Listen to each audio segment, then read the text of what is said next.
Can the Warriors win the West? Yes, in theory, I think they can win the West. In fact, I think there's a number of teams that could potentially win the West. I will say this, they're not winning the West without Andrew Wiggins. He was too valuable for their team last season in their finals run, particularly in the Western Conference Finals and the NBA Finals. And there's this talk about them wanting the 6th seed. And I get why, right? You're avoiding Phoenix in the first round. You're avoiding Denver, who's been the best team in the West all season, in the second round.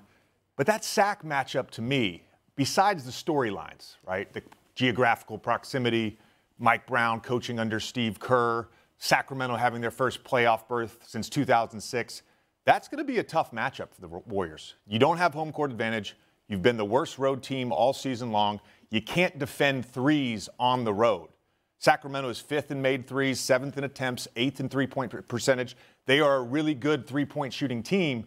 And then the other thing on top of that, Golden State's not good at the point of attack. De'Aaron Fox will be able to break down their defense and create havoc and get shooters open. I don't love that matchup for the Warriors. I get why they want it, and I get why that potential second-round matchup against Memphis makes sense because they have their number. But I'd be weary of that potential first-round matchup against the Sacramento Kings. Yeah, I'll go quickly on this, and Brian, you can take it away. The only thing I do like about it, and I agree with you, I'm not sure if Golden State's going to win the West either. I mean, experience, no experience. This is the first run for that King team to be in the playoffs against the NBA world champ. There'll probably be some Warrior fans in that Sacramento arena, so you have to maybe think it may be a little bit of a split thing, so maybe almost like a neutral site.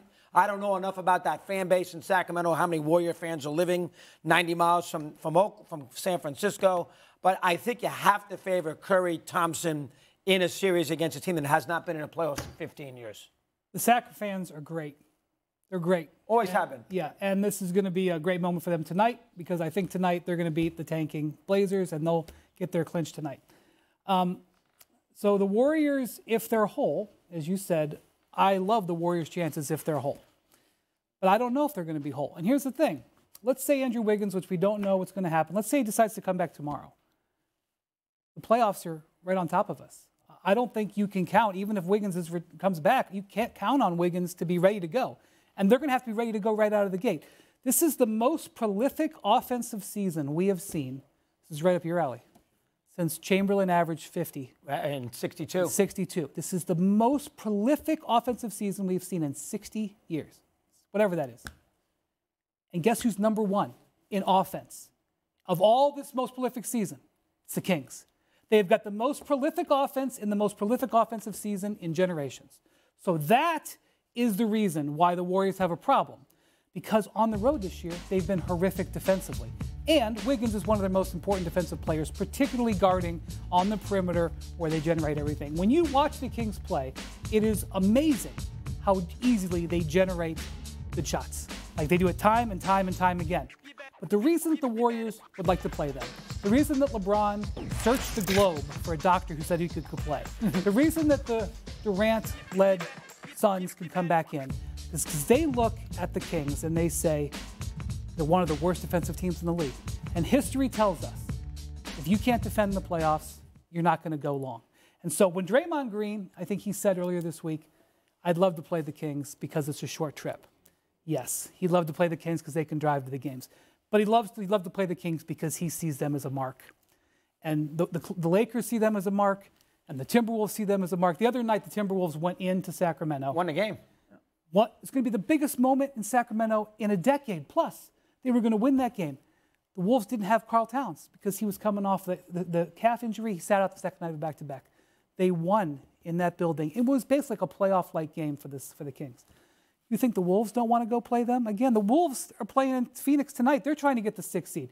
So if you're the Warriors and you can get that winnable first-round series, which they think the Kings are, could be proven wrong, and you maybe give Wiggins a little bit more time, that could be really important. Yeah. To your statement about a neutral site, I think that's really interesting. And I think there's a good chance Warriors fans travel really well for that. But I know, and Wendy knows this, like Sacramento fans have been chomping at the bit for a home playoff game. And we've seen their atmosphere in their arena this season. It's going to be lit. It's going to be lit. And light the beam.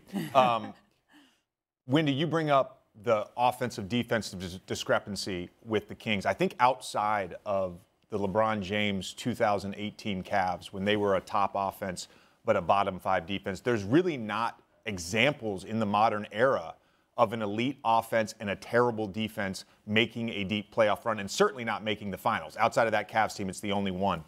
So I think that's important. Just how bad is the Kings' defense? It's a great question, and it's a concern going into the playoffs. Wiggins started out the season unbelievable. He was shooting about 43% on 7 attempts a game through the first 20 games or so. Then he got hurt. He came back. He was out of rhythm. He got hurt again. And now we've seen, this extended absence. So to your point, I have concerns about his rhythm, his flow, his not necessarily his availability, but just how good and effective and impactful he will be coming off this extended absence. Is it title or bust for the Suns this season? Look, I don't believe it is. I think you have one more year with an open window. And I know Kevin Durant is 34, but we've seen Steph Curry now at 35, still at the top of his game. LeBron James on the other side of 35, still having productive seasons. Kevin Durant has the game that lasts well into his 30s. I'm not concerned there. It's still tier 1 production and efficiency. I do have concerns just in general about this team holding up over a 2.5-month stretch of the playoffs when it's more physical, it's more intense. Chris Paul has gotten injured in the playoffs in his career. Devin Booker had a hamstring injury last year. Kevin Durant, of course, has had two knee sprains and this ankle sprain in the last 2 seasons. So, I have concerns about their health. The early returns, 3 games, the early returns were fantastic. When DeAndre Ayton, Chris Paul, Devin Booker, and Kevin Durant were on the floor, it was about 68 minutes.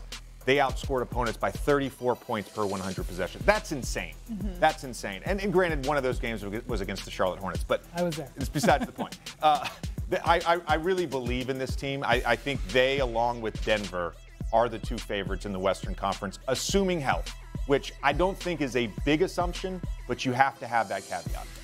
So Booker is having an absolutely unbelievable run. I don't know if people are paying attention to it because when Durant got hurt, we sort of turned them off. Mm-hmm. Since the All-Star break, 15 games, Devin Booker is averaging 32 points on 56% shooting, and he's not getting easy shots now. They're swarming on him because this trade thinned out their team. And that was one of the things we saw in the 3 games that Durant played. Forget about whoever the 5th man on the floor is, whether that's Torrey Craig, whether that's Ish Wainwright, whether that's Josh Okogie. They were just talk about space. They were just ignoring them. They were leaving Chris Paul. They were totally ignoring Chris Paul to camp down on Durant and Booker. And Booker is still putting up incredible numbers. Durant is coming back to join a Booker at full power. Mm-hmm. He took that big time off to deal with his hamstring groin injury, and he has been awesome since he's come back. So if you're looking for a reason why the Suns can make it, it's because Booker is awesome, and Durant, comes back from injury like nobody we've ever seen. If you're looking for reasons why the Suns can't do it, they haven't been as good defensively since they traded Cam Johnson and Mikal Bridges, which, of course, those are 2 excellent perimeter defenders. And this is a very basic basketball tenet. They don't get to the line. They didn't get to the line when they had, before they did the trade. They don't get to the line because the guys that they have are all mid-range guys. They're all ISO players and mid-range guys. We've seen over the last couple of weeks, Monty Williams sort of go further and further until he got fined, complaining about not getting free throws. You're going to need free throws. This is basic. This basketball, you got to have free throws to have easy points in the postseason. So they have a couple of flaws. But I don't think it's win or bust because I know everyone thinks that they're on the Chris Paul timeline. That's not true anymore. They're on the Booker Durant timeline, and that window is extending.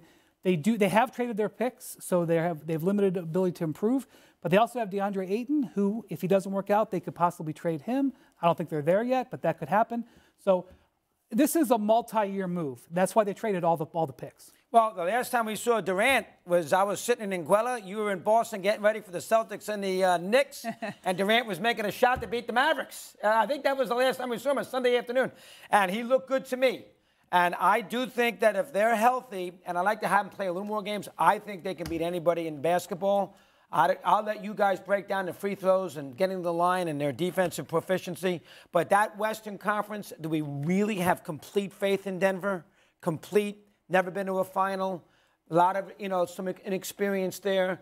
Lakers, they're going to be way back in the pack. Clippers have a major injury. We just talked about Golden State. Jay did with Wiggins. Boy, oh boy, if not now, when? If you're Phoenix. Paul's not going to be around forever. Durant is 34. He's been hurt a lot. He's going to be rested. He looked great. I tell you, that's a wide open conference.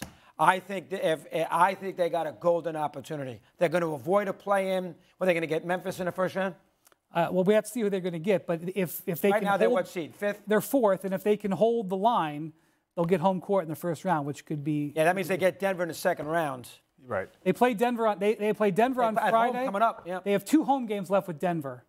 Denver hasn't been to Phoenix yet, which is an odd thing on the schedule. But that could be big. They have 2 little games here where Durant gets to go up against the Nuggets to see how they fare. You ask if we have faith in Denver, and we're going to talk about this later in the show. Who do you have faith in the Western Conference?